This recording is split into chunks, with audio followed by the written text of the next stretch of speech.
Not sure if anybody's in here yet, but good morning, everybody. We're just going to give a few minutes to let everyone else join, and we'll get started shortly.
Okay. All right, why don't we kick this thing off?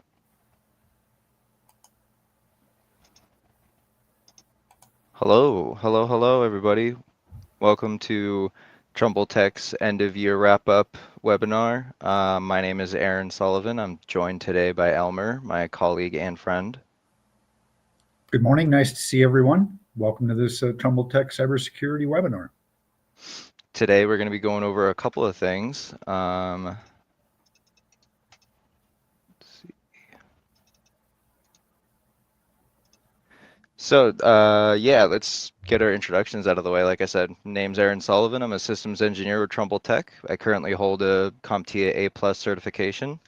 And like I said, I'm joined by Elmer here. He's our senior security engineer. He has many more shiny certifications than I do. Not sure how happy I am to have our certifications next to each other on the same slide, but whatever, I'll let it slide. Today's agenda, we're going to be going over some end of the year stuff and going to be sort of bringing the year to the close in terms of a security standpoint, and then going into 2026 with our correct goals in mind and being prepared for the next year. So yeah, let's just jump right in. So the biggest thing in 2025 that we saw at Trumbull by far is a massive increase in phishing scams, and they are AI powered phishing scams. We've talked a lot about AI in the past. I'm sure everyone's sick of hearing about it, but it's getting good. It's getting smart and it's getting harder to detect. So it's very important to be aware of this as a current threat right now. It is more difficult to tell when something is a real person or a robot. I mean, we all see how good AI is getting. It's able to mimic real conversations, writing styles, and also the sheer number of messages they can create in only a couple of seconds can be pretty overwhelming for most infrastructures.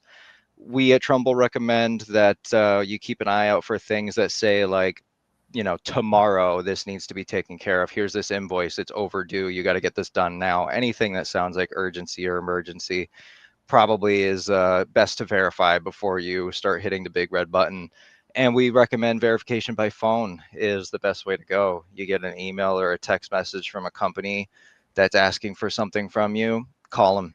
Do a quick Google search too can sometimes be enough to clear any doubts you have left over about whether or not it's real or fake. Sometimes you can tell.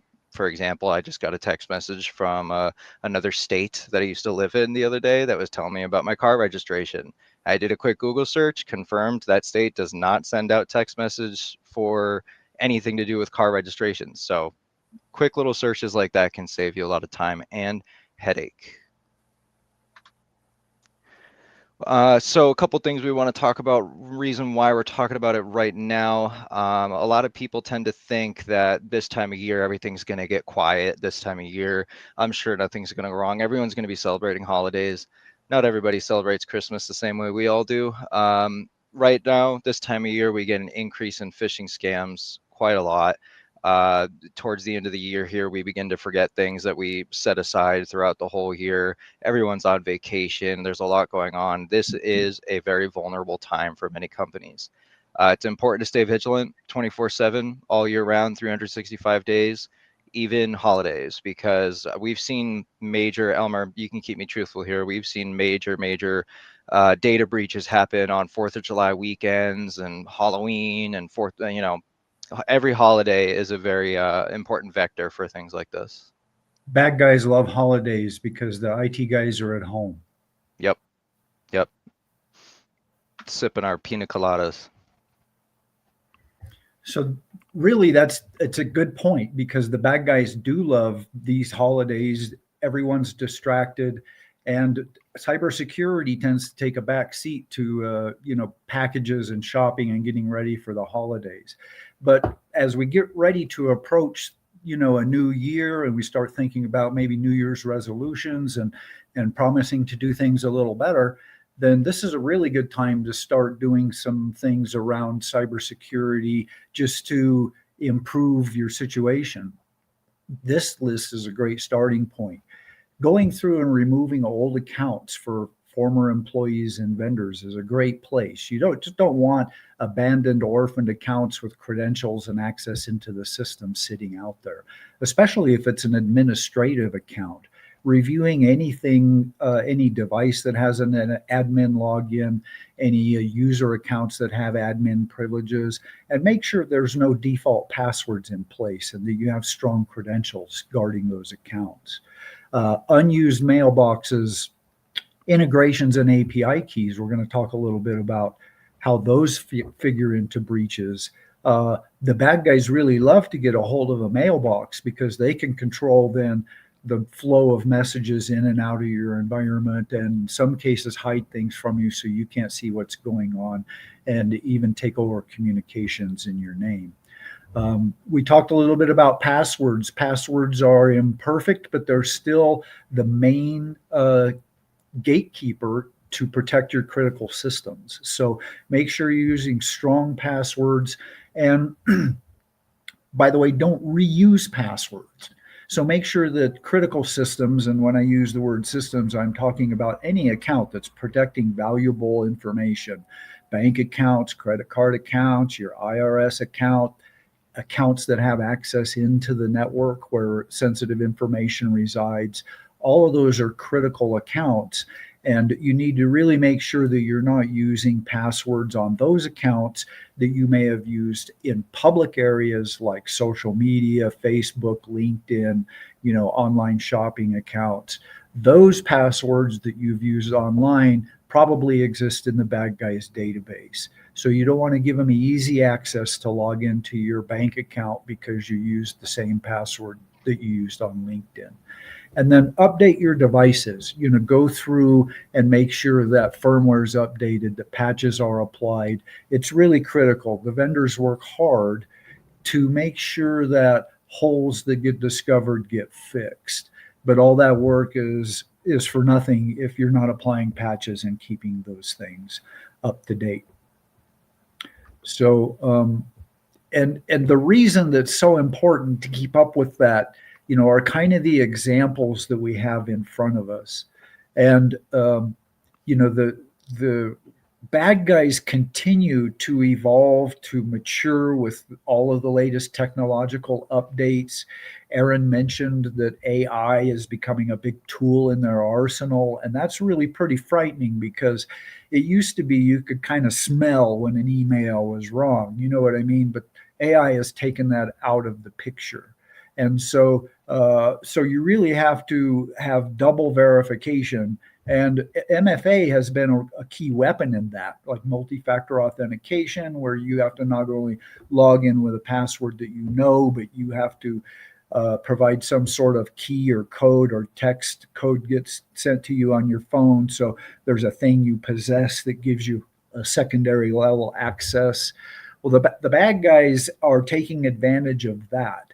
The users, for one thing, are just getting a little overwhelmed with MFA fatigue, where every single thing you do needs 4 levels of login, and by the time you're done, you're 20 minutes into getting access to the environment. So it's difficult, and yet it's still critical that you stay on top of that and that you play by those rules, because it's just too easy for the bad guys to get in and even take over in some cases uh, sessions that are active. So it's critical that you do implement MFA on all of your critical accounts and follow those rules as much as you can. The OAuth app consent is another leading problem. Microsoft Office 365, everybody uses that. It's a cloud based environment. And that cloud environment provides lots of integration options. You can connect applications to it to share information.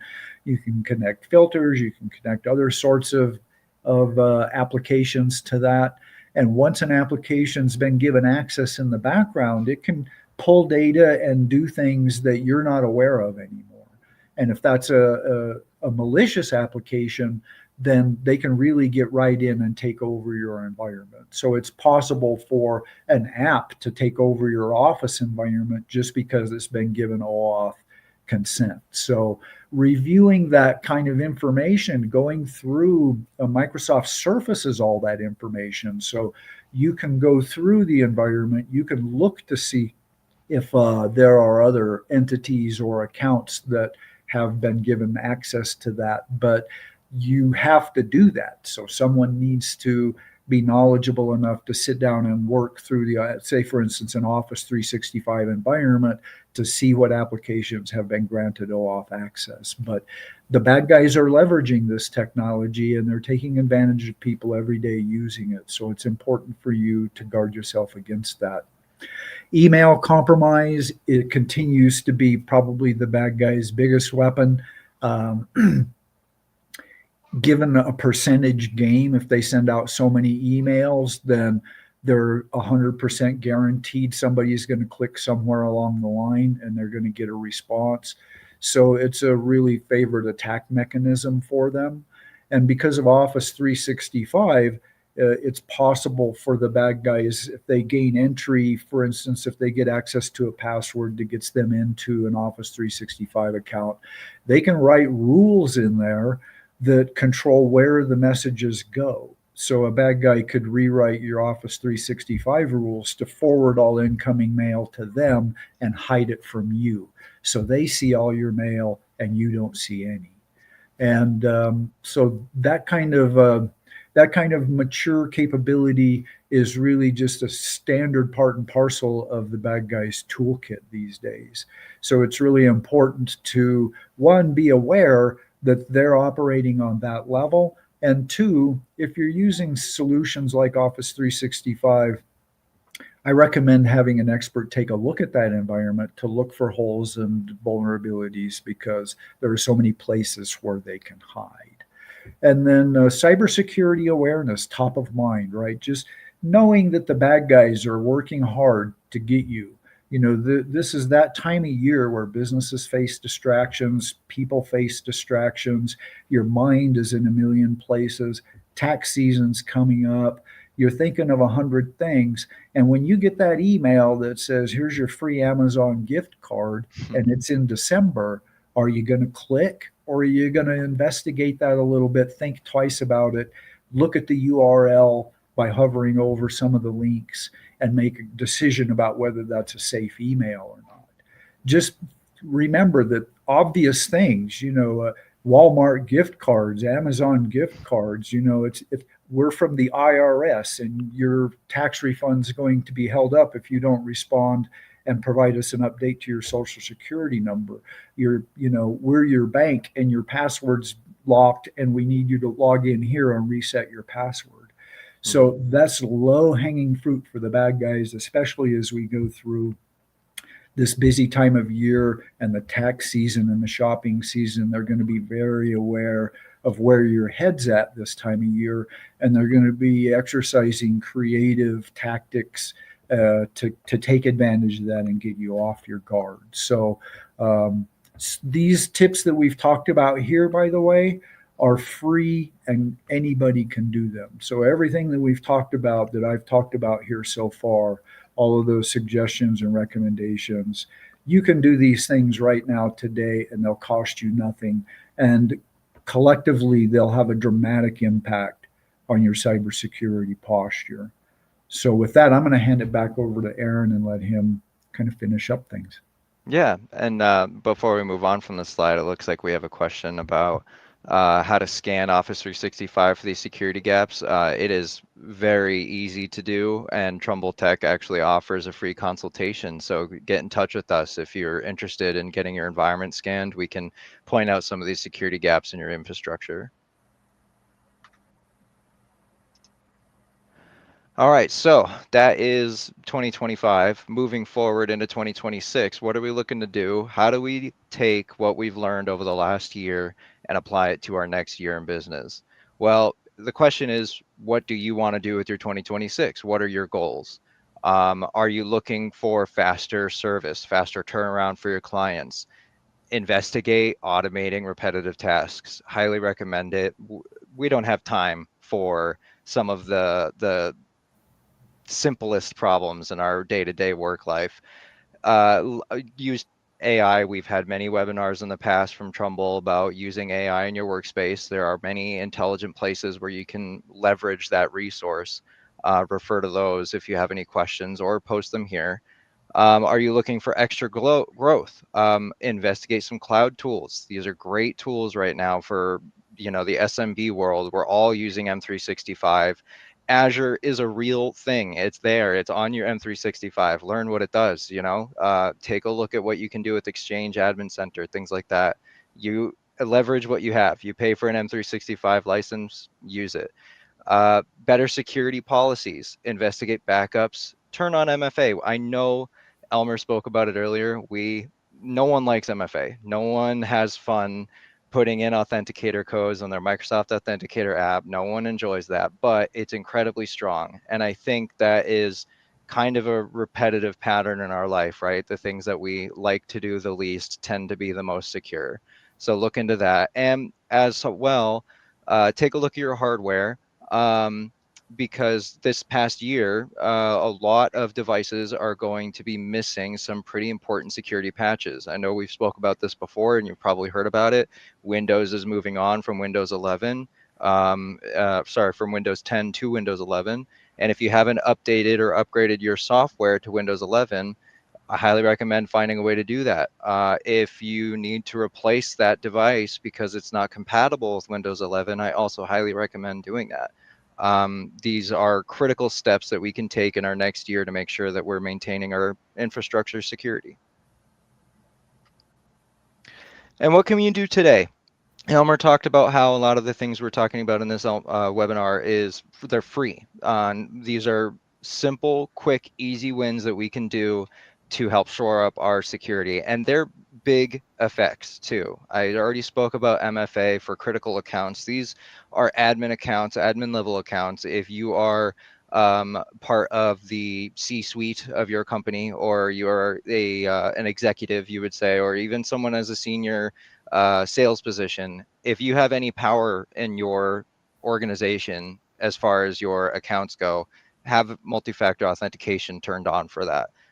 It is so easy to get access to that account through a simple password and run amok inside your tenant. Another thing that we recommend, testing backups. A lot of people sometimes will purchase a backup solution and they'll see a green light, they'll see a check mark and say, yep, this device is backed up, our M365 is backed up. Give it a test, confirm. There's absolutely nothing wrong with walking through scenarios, and you can get your team together so that everybody can practice it together and make it a team learning experience. You're only as good, your backups are only as good as you can access them. So if you don't know what you're doing when it comes to the moment where you need a backup, then I don't really consider you to have ever backed up your information in the first place. And getting onto that team building, team training subject, security awareness training, training your staff on spotting phishing emails. This is pretty valuable stuff. You can build the tallest wall, we say in cybersecurity. You can build the biggest castle, the best cannons, the best catapults, but you can't do anything if they lower the drawbridge. If you let attackers through your walls by clicking that link in that email or going to that website and entering in your information, the walls do nothing. The soldiers do nothing. It meant nothing because the drawbridge was lowered. And going into next year, lastly, we definitely recommend scheduling quarter 1 tech reviews. You should be scheduling quarterly tech reviews with your IT provider, preferably 4 times a year in each quarter, to make sure that you're staying up to date. These things change quickly, and it's important to stay on top of it. And to be helpful, if you want to give that QR code that you see in the top right hand corner a scan, that'll get you a free checklist to help you address some of these issues. Absolutely. Nope. Okay, this is our question section. Please take a look at some of these QR codes if you enjoyed this. Schedule a consultation with Trumbull Tech. We'll take a look at your inventory and see what we can do for you. We have another webinar coming up in January to continue on with our program here. And follow us on LinkedIn, please. We'd love to get more people watching these. I've got a couple of questions that were passed to me. Let's see, Elmer, if I put you on the spot. Mm-hmm. If we've got a question from someone saying, if I work with all cloud platforms in my business, am I secure? Great question. Really a cloud platform is just somebody else's computer. It's connected to the internet, but it's a server and it's got hard disks and it's storing data. And so it's just someone else's computer. Whether or not you're secure because you're using all cloud platforms, the answer to that question depends entirely on the vendor stack. Which vendors are you using? And you almost have to look at each individual vendor and ask that question, are they secure? The supply chain question has become a big question ever since really the SolarWinds breach of 2021. The issue of what happens when your vendor gets attacked, and even worse when it's a vendor that's running your computers, then you're really in a mess, because how do you fix the problem when the guy that fixes the problem is the problem? And that was what happened in that situation. So when the tool that you're using to run the computers is the tool that's infected, how do you correct the problem? And so it's really some lessons learned from that event that cause us to look at this issue of supply chain vendor risk. And it's a complicated question. I'm not going to beat around the bush on it. Think about how many vendors you have. Are you using Intuit for Quicken, Microsoft for messaging? You're buying computers from Hewlett Packard or Dell, and you have maybe other line of business third-party products from small companies that are in niche markets, and each one of those is a vulnerability entry point. So in order to properly address this question, you have to look at each vendor that you're doing business with, really whether they're cloud-based or whether you're running their software on your local computers. It's the same question of my supply chain vulnerability. And it's you have to address each one of those vendors. How do you address that with the vendor can be a complicated question. Sometimes they can point you to documentation on compliance steps that they take and frameworks that they comply with. Sometimes vendors are known to be breached, and not everyone is aware of that. Microsoft has announced that they were breached in the SolarWinds breach and have never been able to fully eradicate the bad guys from their network as a result. So we sort of have to consider Microsoft's own network, Azure, Office 365, as a compromised environment. And you have to take all the extra steps we've talked about through all of this conversation, especially when we talked about scanning Office 365 for vulnerabilities. It's kind of critical because at this stage, Microsoft's publicly announced that they're compromised and they can't do anything about it. So the supply chain is a big risk as business owners you really need to evaluate that on kind of an individual vendor kind of a basis. And I don't believe that whether it's a cloud solution or a local install solution has anything to do with it. You can be compromised just as easily either way. Yep. Yep. So inherently, just because it's cloud-based doesn't wouldn't suggest it's more secure than anything else. There are other factors in that environment that you have to take into consideration. Yeah. In some Yep. cases, less secure because maybe the only thing protecting it is a password that's sitting in the cloud somewhere, Yep. which is not great. Well, we got a few more minutes here. I think I got another question, and I'm pretty sure I can handle this one. We got a question that says, "What's the best multi-factor authenticator and password manager that you recommend?" As far as multi-factor authentication goes, personally, I use the on my phone the Microsoft Authenticator app.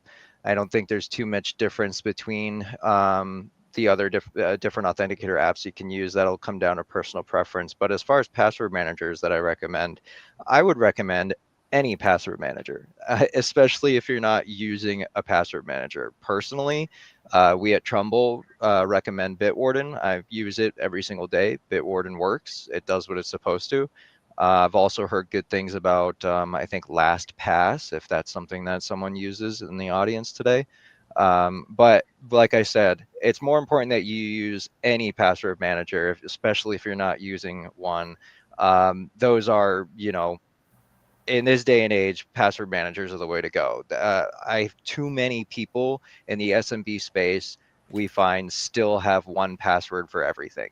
The same password for their Microsoft login is the password for their bank account login. I mean, gotta change that up. It hurts. Don't get me wrong. It hurts to take a look at your passwords and go account by account by account and change them. But a password manager can help you save those passwords and break it down into one master password for you and make your day a lot easier.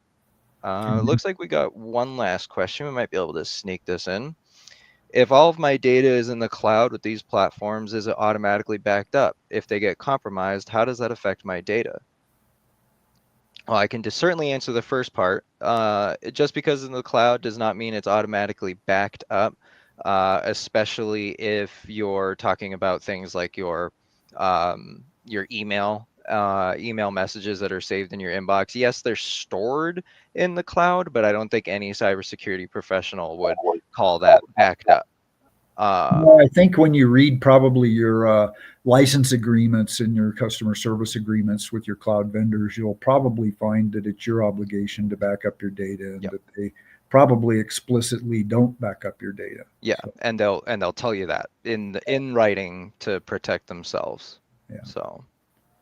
So you're always, I would, if I, especially if I'm a business owner, I just assume I'm responsible for my data. It's a critical piece to the, continued operation of my business, and I would treat it just like that.